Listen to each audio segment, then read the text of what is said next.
Tonight, a proper burial for a Gage County man decades in the making. That's right. He was killed back in World War II and his remains brought home to be laid to rest. Channel 8 Eyewitness News reporter Brent Bonfleur was there and has the story.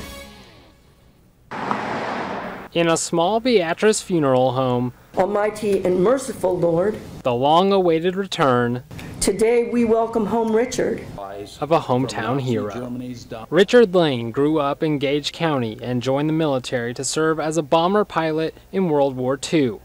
During a bombing run in Austria, Lane's plane was hit. It was a direct hit of flak to Richard's B-17 that mortally wounded both pilots and sent the plane on its earthward plunge. Lane's remains were identified in 1946 and buried in a cemetery in Philly outside of Beatrice. But there was a problem. The mix-up has started about 4 years ago. Wendell Lane couldn't believe the call. And I said, really? An apparent mix-up of his uncle's remains with another soldier meant Richard Lane hadn't actually come home nearly 7 decades earlier. DNA and teeth samples proved it to be true, which brings us to Thursday, as dozens of friends and family gathered for the return of Lane's remains to the place where he grew up. A task not to be undertaken without calling in the cavalry.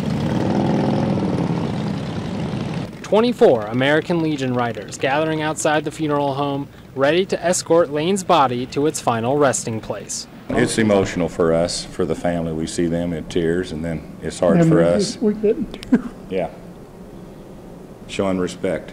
That's what it's all about. That respect shown in the form of salutes as Lane's body was loaded onto a hearse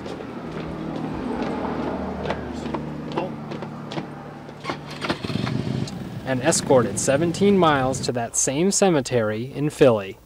Presented to Richard's family the flag that draped his casket and a Purple Heart as ordered by the president.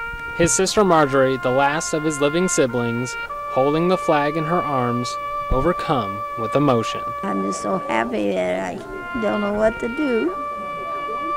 I just love it, and I pray to God about bringing him back. Delayed, certainly, but a hero's welcome was finally delivered. Oh yes, my goodness, he's finally home. To a native son, an American patriot. This was what it was all about. It's all about bringing Richard home. Reporting in Beatrice, Brent Bonfleur, Channel 8 Eyewitness News.